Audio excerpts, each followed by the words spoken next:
Good morning, everyone, and welcome to part two of the Digital Energy Everyone webinar series from the Everyone Project. Cities, Citizens and Knowledge Gaps in the Energy Transition. My name is Ricardo Teixeira da Silva. I work at RDA Climate Solutions, and I'll be moderating today's session. Just let me give you some initial and short housekeeping notes.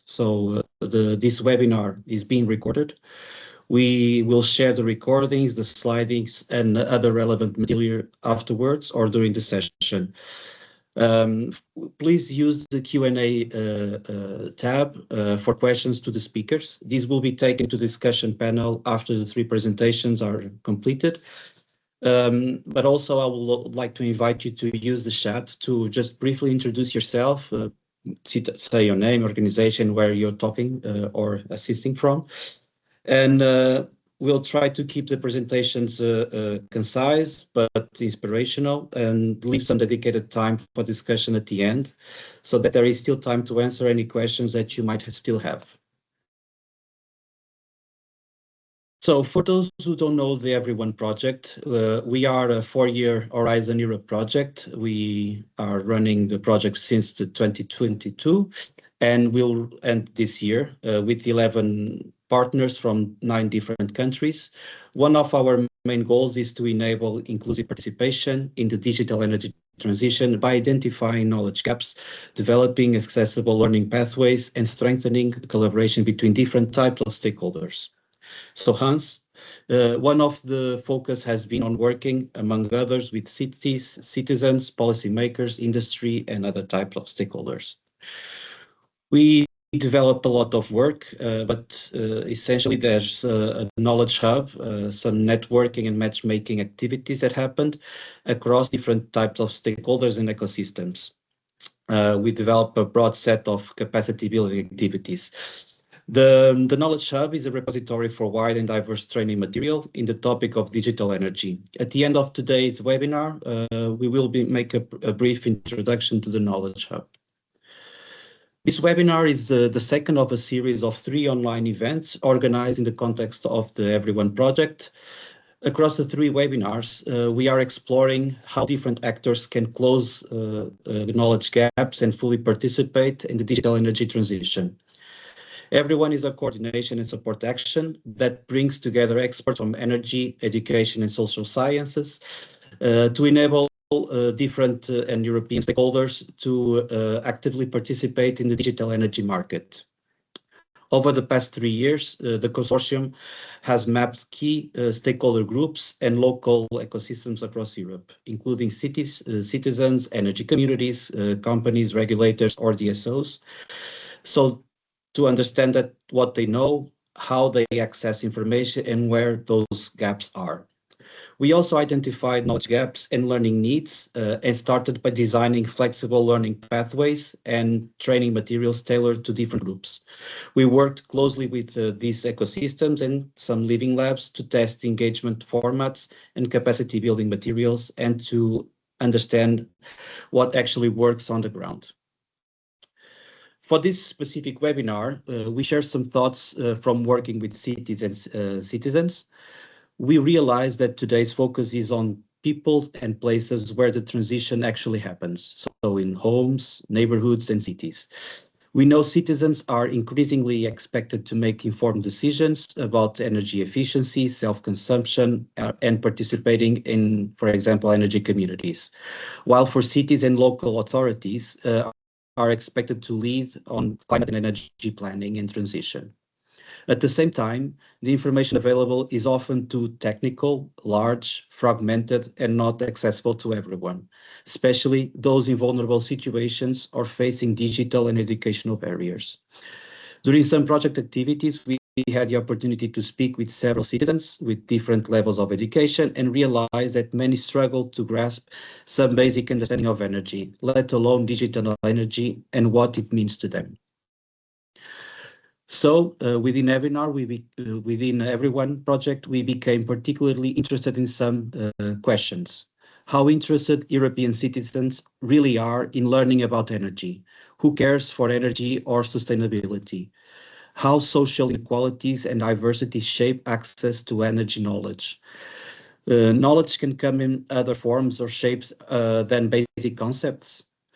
And what roles cities, local ecosystems, and living labs can play in bridging those gaps.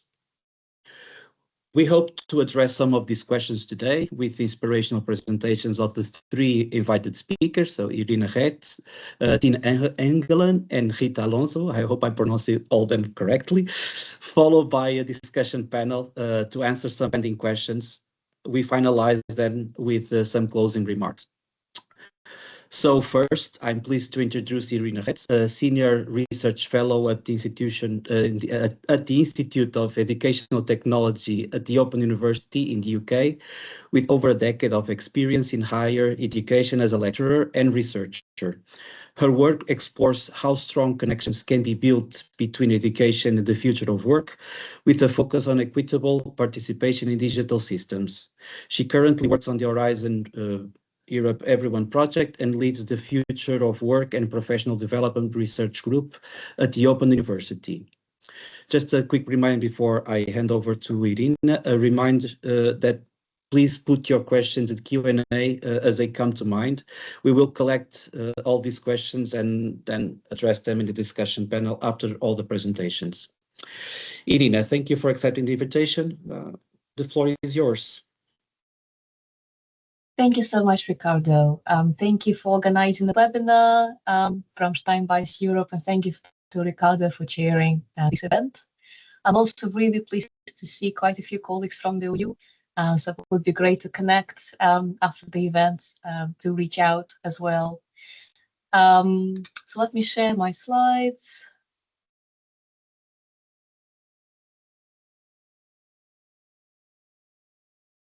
So I hope you can all see the slides in the right mode. Perfect, thanks. Thank you, Hannah.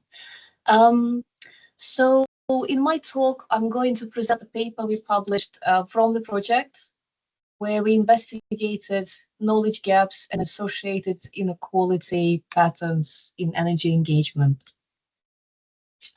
So below is the link to the paper. It's published open access. When we were conceptualizing the paper, as usual, we did literature review. So we found that overall, many papers report low energy literacy levels among people. But a lot of these papers focus on skills gap or specific deficiency in the people, or how to support their literacy development for energy and for climate and sustainability.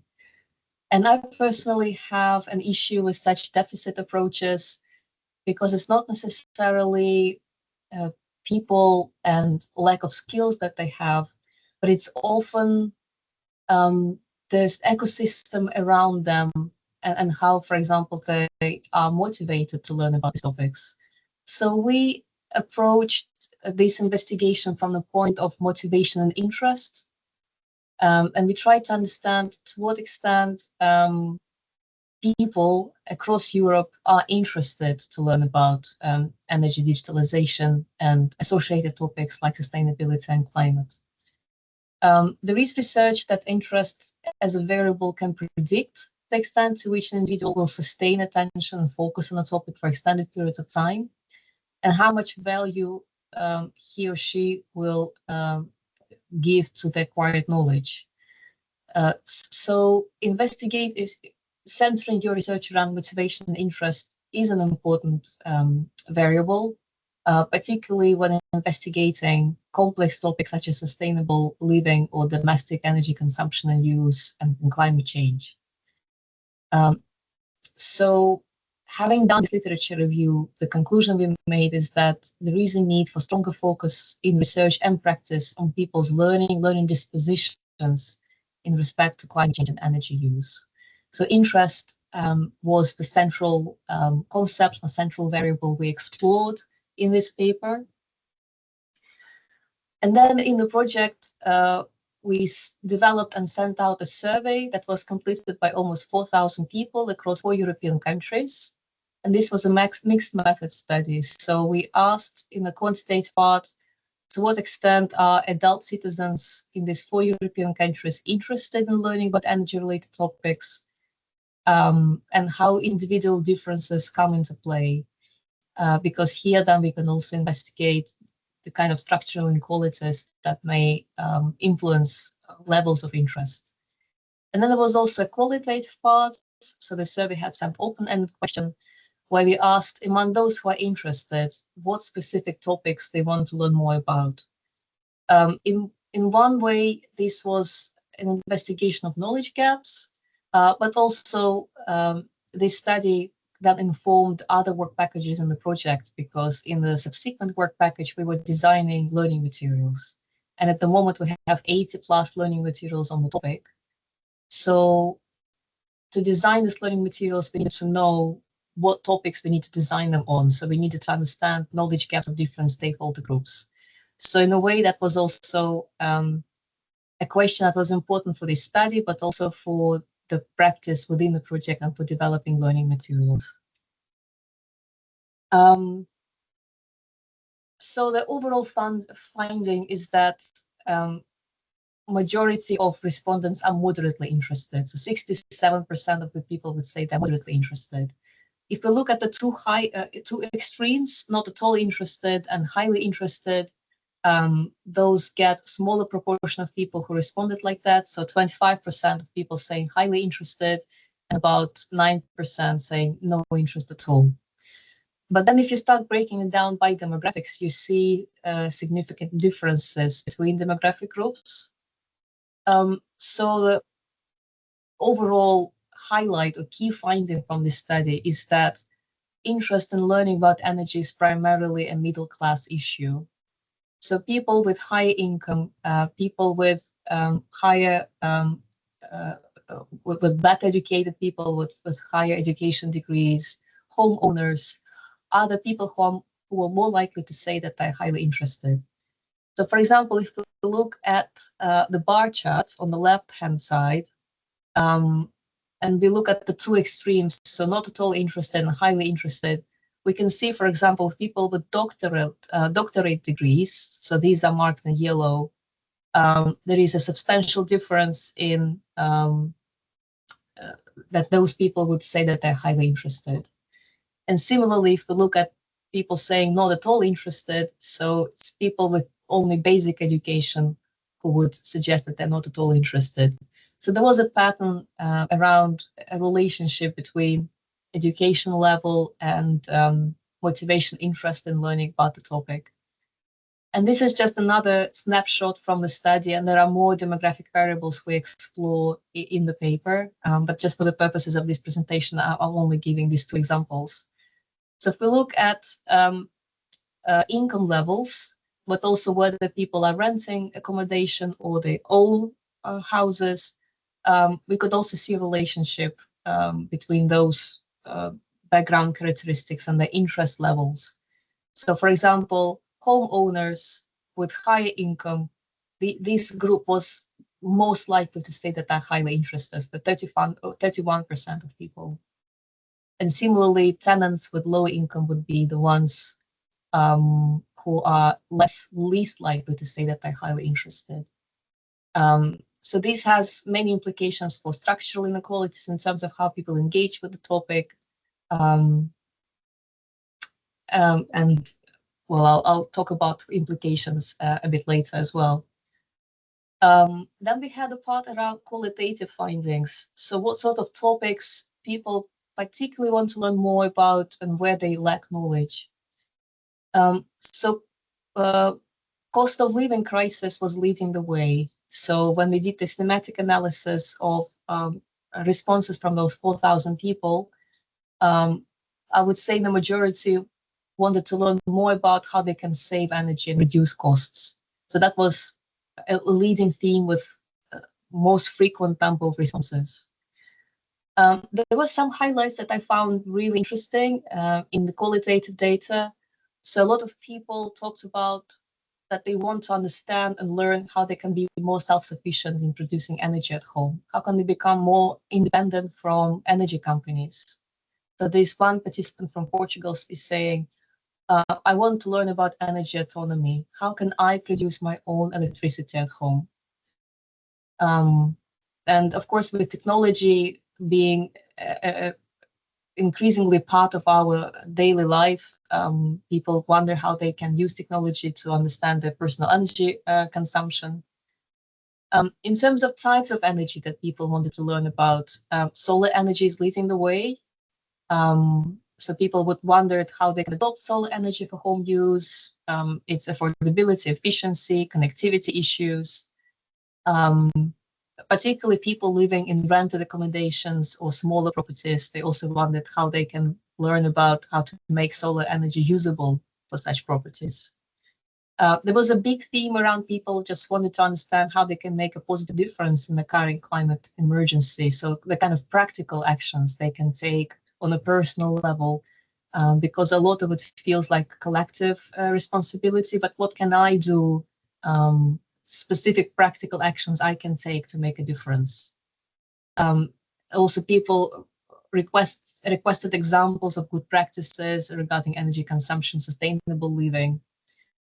I was really pleased to see a theme emerging from these findings around cooperation. So I think there is this increasing understanding that you can't act alone and you need to work together as a community to make a difference, even in terms of cost of living crisis. So an increasing number of, quite a few participants in the sample talked about wanting to learn about community cooperation.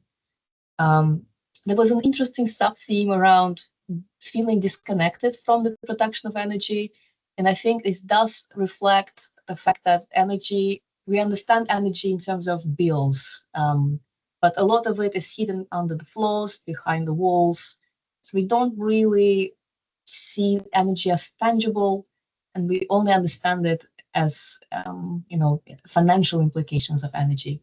But sort of this overarching knowledge about where energy comes from, what sources does it come from to my home, and the energy that I get in my household from energy companies. Is it, for example, renewable energy?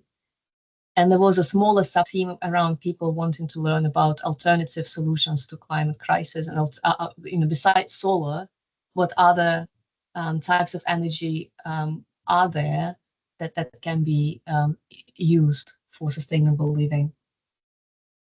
So I'm conscious of time. There are quite a few interesting implications, I think, from this study. So one implication is that it is important to focus on interest as a variable, and it would be useful if energy literacy frameworks would incorporate the concept of interest in learning about energy as a variable, because at the moment a lot of these frameworks kind of focus on values, behaviors, or skills gap, but not, motivation is something that the person might sustain their attention over an extended period of time, and that might also influence their behaviors, is not specifically captured by existing literacy frameworks. This study also has implications for understanding how we design climate education programs. So I think a lot of what is happening at the moment is us talking in echo chambers. We talk to people who are already interested, who are doing quite well in life. But this study showed that there are groups of citizens that are less interested. It's maybe those groups that these climate education programs need to target and try to engage them and engage their interest. It's important that I think this is something that I see a recurring theme in many social science studies, that one size fits all approach doesn't work, and we need to understand how to empower different groups of individuals to help them make informed choices. And finally, this study also calls for more interdisciplinary approaches. So big research problems cannot be solved within one discipline. So for example, learning about energy, this is a concept that comes from education. And it would be really useful if more studies that approach sustainability from a social science perspective could incorporate methods or concepts from other disciplines. So this is a very short snapshot of the study. I can also copy the link to the study in the chat. Some more information about the school I come from, which is Institute of Educational Technology. And there is a QR code to the 80+ learning materials we have designed. And you can see, if you go through some of the materials, that they do tap into those knowledge gaps I presented in the qualitative findings. So, for example, we have a case study around plug-and-play solar panels. And this is an initiative that has been rolled out across Europe, and Belgium is leading the way, where you can just plug in a solar panel into your socket at home. And this is something that can help you become more independent from energy companies, and especially if you are a tenant living in a smaller property. So, and particularly considering that people in our qualitative findings talked a lot about the need for practical examples. When we were designing these learning materials, we did try to locate those best practices, good guidance, practical examples from across Europe. So I personally think that these learning materials do make a good contribution and cover many knowledge gaps that we identified in this project. So I would stop here and stop sharing, and just copy the link to the study that's published open access. Thank you, Irina. It was really inspirational to hear a little bit more on the knowledge gaps that you find. I think also Anna already shared the link for the research, but we'll see then, make sure that everyone has access to the article.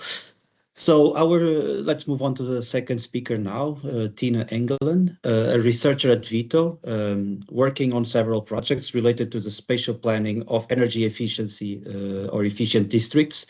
So among others, she's involved in the EU Dreams and Open Lab projects within the Genk Living Lab. She joined Vito last October after defending her PhD in engineering at Asset University. So Tine, over to you, and thank you for accepting the invitation. Thank you very much for your kind introduction. So yes, I'm working at Vito in Energyville, and I want to show a few results of the EU Dream project today. So we are working in the Living Lab in Genk in Belgium, where we are focusing on energy poverty and vulnerable consumers. So the EU Dream project focuses on accelerating innovation through digital tools and digital services. So the aim is to develop a next generation energy services, solutions and products that can truly benefit consumers. And to do this, the products that are developed in the project are tested in 6 living labs across Europe. Now, the overall objectives are to develop digital tools so that people can get more access and control to cheaper and more efficient energy. And specifically in the Living Lab in Genk, we are focusing on these 3 objectives. So the creation of user-friendly digital tools, consumer-centric approaches, and the improvement of energy literacy. So specifically, we are asking ourselves the question, what should these digital tools look like for vulnerable consumers? Now, although this is an online webinar, I would like to take you on a quick tour to our Living Lab. I will provide you with a link to this dashboard later. You can have a look for yourself. So the Living Lab is located in the new Textiles district in Genk in Belgium. And this is a social housing district where 27 houses have been renovated. You can have a look at a renovation video, at some of the monitoring parameters, or at the nearby Garden City district. And you can also jump to the street level, as you can see now, where you can see the houses that are renovated. They all have an energy box in which different combinations of technical systems have been installed. There are also different types of renewable energy systems. Some buildings have an individual energy box, while others, like you can see here, share one energy box with an air-source heat pump for 3 buildings. And for example, this one has then a geothermal heat pump. Now, a nice thing is that you can also jump inside these energy boxes and then really have a look at the technologies that are installed there, with some additional information added everywhere if you want to learn more. So that is just a quick overview of what our living lab looks like. So on overall, we have 27 social houses that are renovated. And the goal of this living lab is to see that while Europe is moving towards digital and renewable energy systems, we notice that not all citizens can participate in this equally. So in our living lab, we are exploring how vulnerable households experience this transition when, for example, the social housing company decides to renovate a part of their housing stock. And to understand better what is happening, we are monitoring continuously over 200 sensors in each of those dwellings. This includes indoor temperature, humidity, CO2 levels, so more on the comfort of the people, but also the heating system performance, electricity production, consumptions, battery use, and grid interactions. Now, all of that data is stored in a database, and we as researchers at Vito have access to a dashboard where we can have a very detailed look at this data and truly understand from a technical point of view what's happening. But of course, this data is not directly suitable for residents. If you look at the legend, you would already need to have a lot of background information to understand what this graph is actually telling us. So we have a lot of conversations with the residents of these renovated houses, and we get questions like, how do I know when my PV panels are producing enough energy, or when is energy cheaper for them? So we do need to find a way to translate the complex data that we are measuring into simple and meaningful feedback that can make sense in the daily routines of these people. And a first nice example, I think, are the Lumi lamps. So we have installed a smart lamp in each of the houses, and the lamp uses a color signal to show real-time energy use. If the lamp is green, that means that the people can use free energy of their solar panels. If it's purple, they are using stored energy from their home battery, and otherwise it's orange when they use grid energy. So this is a first step to activate the residents to raise their awareness on when they should use certain appliances, and it helps the tenants to understand better their energy use. For those who want, it also comes with an app where they can see further information. But when we installed this lamp, it was very important to guide the residents to and how they can use it. So we also gave them manuals, which included tips per color. For example, it's cheaper if you take a shower when the lamp is green. So within the EU Dream project, we are working further on this, and we are trying to find how we can develop useful digital tools through co-creation sessions. So together with the social housing company and the residents, we aim to understand better what features residents would actually need, what can motivate behavior change. And that is an important thing because we do see from monitoring that energy performance of the houses is much improved, but the actual energy savings are depending a lot on the behavior of the residents, of course. So how can we design digital tools that are helpful to, for example, reduce energy savings, increase energy savings, but tools that are not overwhelming these people? And throughout the Living Lab, the creation of the Living Lab, the whole renovation process, we have already organized multiple of these sessions, as you can see in the pictures here. And we really noted that engagement is very important throughout this process. And then I'm talking about, for example, the renovation process, but also now specifically in the EU Dream project, to see if we want to develop digital tools. It's important that the residents can understand them, trust them, see the benefit for themselves. And that works better when they feel included in the process. So we have been doing very different types of interactions, which included workshops, co-creation sessions, interviews, living room talks, and so on. So now specifically within the EU Dream project, we are organizing 3 co-creation sessions. The first one was in November last year, together with the social housing company, to better understand how we can provide or monitor data to them, so that they can better monitor the technical systems they own, detect failures earlier, and maybe also use it for predicting maintenance. The second co-creation session is planned for March. And in this workshop, we will sit together with the residents to understand how they, to make them better understand their energy use. Maybe they can compare their house to similar dwellings and to get to know how they can interpret digital feedback in the best way possible.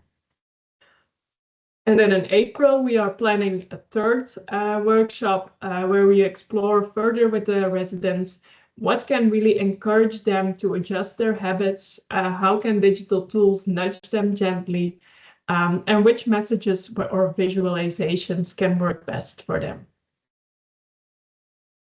So overall, in our Living Lab in Genk, we are exploring how vulnerable consumers experience the transition by actually renovating their houses and monitoring it, but also having a lot of interactions. We have seen that the renovations did improve performances, but behavior has a very big influence on the actual energy savings.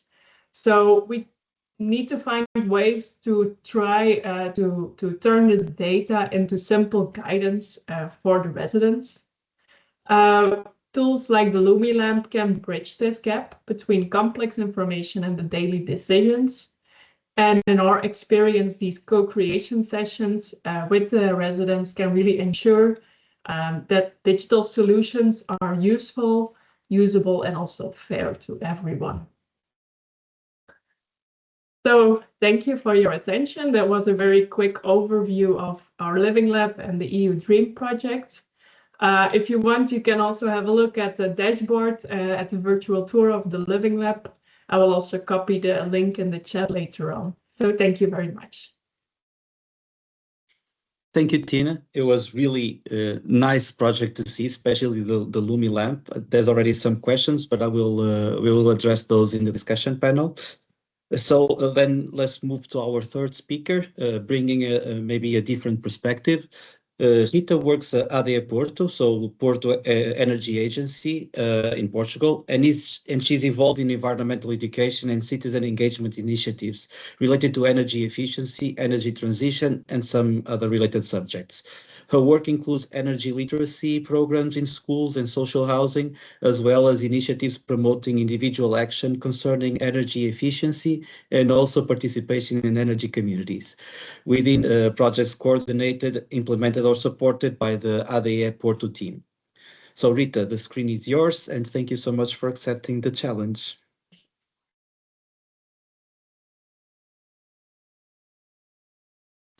It's working? Okay. Yes. As you know, my name is Rita, you represented me. Thank you for the invitation. I'm really happy to be here exposing all these initiatives. So my presentation will include a lot of initiatives and a lot of projects. I will try to be concise, but in case you have any question, please ask. So concerning, just to contextualize a little bit about ADE Porto, we are private institution, but we have public utility status, and we work really a lot with all our municipalities which are associated to us, which are 10, which are in the area of Porto Metropolitan, north of the Douro River. We also have a lot of institutions which are associated to us in energy, water, R&D, and so on. Going ahead to carry on with this presentation and present all the projects and initiatives, we chose to separate this into 3 different levels of concerning different strategies, different methodologies. So first we have understand and potentiate, then we have to experiment, where we can verify the results of our actions more likely, and then we have to decide by enabling the involvement of citizens and stakeholders in the actual decision-making process, policy making, etc. So first one, to understand and potentiate with some examples concerning specifically the energy transition. We have first bairros positivos. This is a literacy and data-driven energy poverty mitigation. Is a municipal initiative by Matosinhos, which addresses energy poverty in social housing, basically. This project is combining energy literacy with local diagnosis process in order to increase energy literacy and in consequence promote behavioral change of residents in Matosinhos. It will also facilitate renewable integration in some of these neighborhoods, which are benefiting from the implementation of PV systems, and obviously by mitigating energy poverty. This project also aims at complementing physical renovation investment by adding behavioral and data-driven dimensions, because efficiency measures and housing interventions are impactful when combined with behavioral supports. In the contrary, these renovations are not enough. So during this process, we did not limit to inform residents. We searched for a lot of proximity.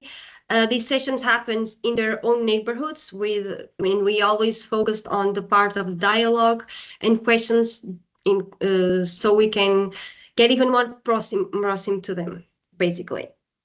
So trust building in this process is essential. We believe that data alone and information and transmission do not change behavior at a long term, but proximity, interaction, transparency, they effectively can do that. So we are here transforming energy poverty mitigation from assumption-based policy into basically data-driven local action. So we conducted 48 sessions in Matosinhos. We could reach 1,130 residents, which is a great number for us. Aligned with these, we surveyed 100 volunteered residents and installed monitoring equipment in their houses. Therefore, we can analyze really electricity consumption, basically. This will allow to strengthen local indicators, to improve municipal diagnosis, and align policies with real vulnerability conditions. As I mentioned before, this project complemented physical renovations under the Primeiro Direito program, because once again, we believe that infrastructure improvements has always to be combined with behavioral actions to obtain impactful results. So this is our project, Bairros Positivos, in Matosinhos municipality. Still here in the potentiation and knowledge, we have gamification in renewable energy at schools. So we have this project with Porto municipality, which is called Porto Solar. It aimed at installing PV systems in 25 schools, not only, but mainly this, installing PV systems in 25 schools for self-consumption. And then we took this opportunity with the municipality to install also TV screens at the entrance of these 25 schools. It has it displays basically energy performance of these schools and also a ranking. So we can see which school is having the best energy performance. This is basically an engagement through motivation for the students and for the school community, basically. What happens here is monthly, the schools were awarded. Imagine the first, second, and third place received awards. We went there with the municipality, and we planted trees with the students, with all the community, with all the school, and we also gave sustainable pencils to all the students. So they knew that if they implement and if they adopted good practices in energy, they would move up in the ranking, and then the probability of being rewarded would be greater too. Still here in the Understand and Potentiate, we have other Porto environmental education program. This is capacity building. We really believe in the multiplier effect of children. And this is not only project-based, our work. This shows that we have a lot of social work here too. We are here also to support municipality in their initiatives at schools. We go there. Energy is a very complex thing, especially for children. It's not like water or residues or so on. Energy is more complex, it's more abstract. So we are here to help the municipalities also to deconstruct a little bit this theme, this subject, and to go to the schools and also present a lot of initiatives the municipality has aiming basically to ensure that municipal climate policies have citizens who can recognize them, can understand them, can support them, and that can also take this information home. So we can reach from first grade to 12th grade with these initiatives. Of course, we always with different languages, different depths, and different methodologies, taking into consideration, of course, their age. So now we enter the part 2 experiment. This is hands-on experience, basically to actually act and recognize the consequences of our actions. I could put also here the gamification. I was a little bit undecided because gamification also has, they also can recognize their actions and they can verify the results of their actions. But I chose to leave it there. And here I have another type of initiatives who I believe are more to experiment than that. So first of all, we have A Velocidade do Sol initiative. This is an annual project, it's local activation at schools, basically. Here what happens, we have all the teams participating of our 10 municipalities, and they basically are interested in participating. We give them a kit and then can construct their solar car in an autonomous way during more or less 3 months. And then they compete in solar racings. We have solar racings by municipality. Then the best cars are chose to participate in a intermunicipal final. Of course, this all have prizes and trophies evolved. Basically enabling solar energy to be not only a concept, but having weight, having speed and competition associated to this, demystifying a little bit technology, and showing basically the application of renewable energies in the routine, in daily life. It's a very famous project. We have been here, and in all the municipalities, we have a lot of interest from all schools and from the teachers and the students. So here, another finance project. Here we have Power Youth, and our pilot is in Porto Municipality also. This project is basically structural youth empowerment to integrate them in renewable energy communities, for active participation. So nowadays, we believe that young people are already concerned about sustainable problems, about their future, the planet, and so on. But they have some barriers that we need to fight in order to give them more opportunities to actively participate in these kind of initiatives. So basically aiming at creating conditions, structural conditions for youth to participate through tools, governance models, financial structuring, capacity building.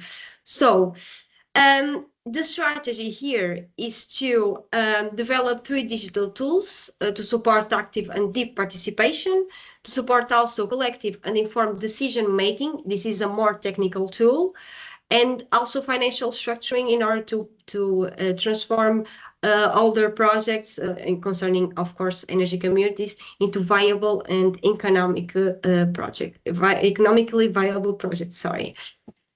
So we also established stakeholders liaison groups, and this is to connect youth with institutions, with local authorities, with market actors. They are the best ones to give them a lot of knowledge and in terms of different subjects, in terms of policy, in terms of law, in terms of technical issues. So this liaison group is actually very, very important to this project. Rita, I just wanted to remind you to come to an end because time is running. Thank you. Okay. So here at Power Youth, we already did the capacity building, the first one. We will do the second. This is some pictures concerning all that capacity building, which went really well. So to the side, we have Eye, Hearts and Hands and other financial projects. Here we had co-creation specifically, and passing all the objectives and so on, because I do not have time. I will just pass to the co-creation activities. First one, we collected all the residents to vote on renovation options in kitchen wall covering, answer interactive questionnaires to understand their biggest concerns, expectations, and so on. We had a second co-creation session where they gave their opinion and also voted for solutions to be implemented in the public green space, plans, activities, and so on. And we also had an energy park where we gathered all the neighborhood and had some activities with them also of co-creation. This is in the context of my municipality and renovation of 7 blocks. And finally, municipal climate action plans, which cannot overlook the participation of stakeholders and citizens, because beyond defining mitigation and adaptation measures, the process integrates stakeholder engagement. It has to involve all these people. We increase legitimacy, we improve alignment between policy ambition and territorial realities, basically. So I'm so sorry for taking too long. I finished my presentation. I'm sorry for the injection. We really have a lot of initiatives in a lot of complementary levels. And thank you for your attention. Thank you so much, Rita. No need to apologize. It's good to see so much good work. No, it's okay. I invite you to keep the camera on and the mic, also for the other 2 speakers.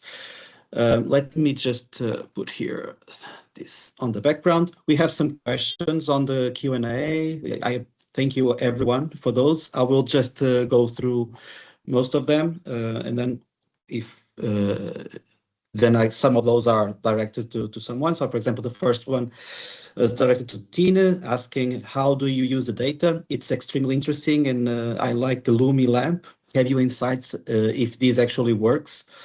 I guess that's also a follow-up question on that, saying that how many of the residents do actively participate in the project, and were there barriers when activating those projects? Okay, thank you for the question.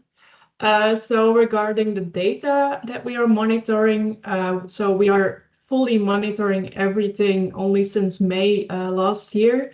And let's say we have still done a lot of improvements to data quality. So as of January 2026, we have a full data set, I would say. So we are starting to build it. The data is generated in the Open Lab project, but we have, as Vito, we are involved in other European projects like EU Dream, Integrates, and we have submitted also others. where we will use that data. But of course, there are a lot of GDPR restrictions. So we're still figuring that out, but we're open to look for the best ways to make use of this data. If we're talking about the LumiLamp, we have had some very good responses from our residents on it. They really appreciate it and say that it is really helpful to them.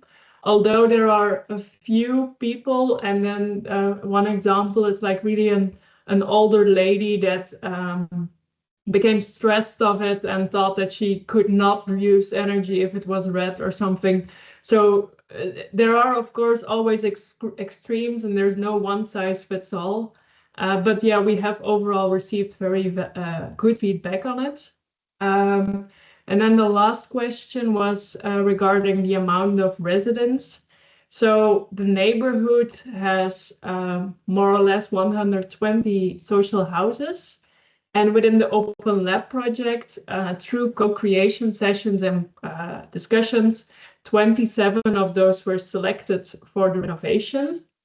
When we're talking now about the EU Dream project regarding the co-creation sessions with the residents, they are planned for end of March. So we still need to invite the residents, but looking back at the experience of Open Lab, we do really get some feedback, but one-on-one invitations work best. So if we really, let's say, go from door to door, and that's mainly done by a representative from the social housing company that actively works in that neighborhood, so they know this person. Okay, thank you.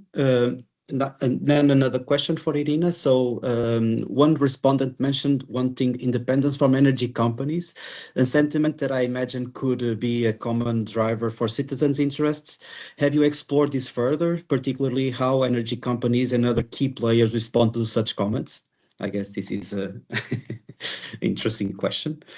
Thank you so much. The question is really interesting, and I wish we had this data because the empirical part of the project was having this survey with citizens. But in various conversations with experts also associated with the project, what I find is that at the moment there is, I wouldn't call this corruption, but there are quite a few times when people currently, for example, working for municipalities used to work for energy companies. And in a way, they continue the agenda of supporting them or working alongside them, so they wouldn't create a situation where there is a conflict, necessarily conflict of interest. So that's I found interesting, that even though we see government and companies as independent, actually often there are those interpersonal links because people tend to change positions and work for one group or the other.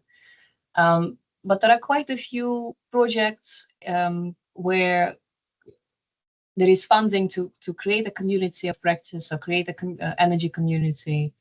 And it is in these kinds of initiatives where citizens are supported to become prosumers of energy or develop or become more independent from energy companies. So there is funding there. And for one of the case studies we did as a learning material for this project, we explored such projects, EU projects, where there would be funding to create a community, and this community would act independently from energy companies in generating energy. But yeah, I think it's a very important point to try to have a follow-on study where you would investigate this with energy companies and how they would react. Okay, thank you. And I guess one last question for Rita. Or succession of questions. How did you reach that many residents? And is it because you are an official institution or well known by the residents or maybe well trusted? Then the follow-up question is, did you track the proportion of the vulnerable households that are participating, and how did you identify vulnerable households or define them? Rita, if you could keep the answer for 2 minutes, I would appreciate, because then we need to wrap up. I'll do my best. But take your time. Thank you. So to reach all these residents is very easy to answer this, because we have the municipal housing authorities and local parish councils. We at the airport, if we invite those residents to come, even if the session is in their neighborhood, it's really difficult to have this participation, really. So proximity authorities, municipal housing authorities, and local parish councils are the key to manage these participations and to improve these numbers. So we had a lot of help from them in bairros positivos in Matosinhos, and we also saw that in EUs, in Maia, and other initiatives. When we have the municipality and the local parish councils working with us, specifically the municipal housing authorities, it's great. So concerning the other questions, did I track the proportion of vulnerable houses that were participating? So these initiatives were implemented in already vulnerable neighborhoods, which we knew they needed renovations. Bairros Positivos already had renovations in the municipality of Matosinhos. EUR was having renovations in that time of the project. And we also conducted a lot of surveys in order to identify where the critical points were, in order for implementing future policies that were aligned with the neighborhoods that were suffering from energy poverty the most, for example. I don't know if I answered the question, but I hope so. I think that's perfect. So I'm just going to tease the three of the speakers just to finalize with one word. So if there is one principle that could never be compromised when creating these new programs or tools for citizens in cities, what would that be? Just one or two. Well, I'll say one word, but if you can give one sentence, that will also be okay. I guess to me it would be not seeing citizens as passive recipients of energy or services, but to understand their background, their motivations, interests, and involve them more actively in understanding where the energy comes from, in thinking about solutions and mobilizing communities. So having those more citizen-led approaches, I guess, to both energy education and the provision of energy. You? Yeah, I think it's a little bit similar. I think we have, really those co-creation sessions. We have had very good experience with those, and it seems, it's really valuable to really understand what the residents need. Otherwise, we are designing things that might never be used in real life. You? So I think the greatest value is in the citizens. They know the place better than anyone, the territory better than anyone.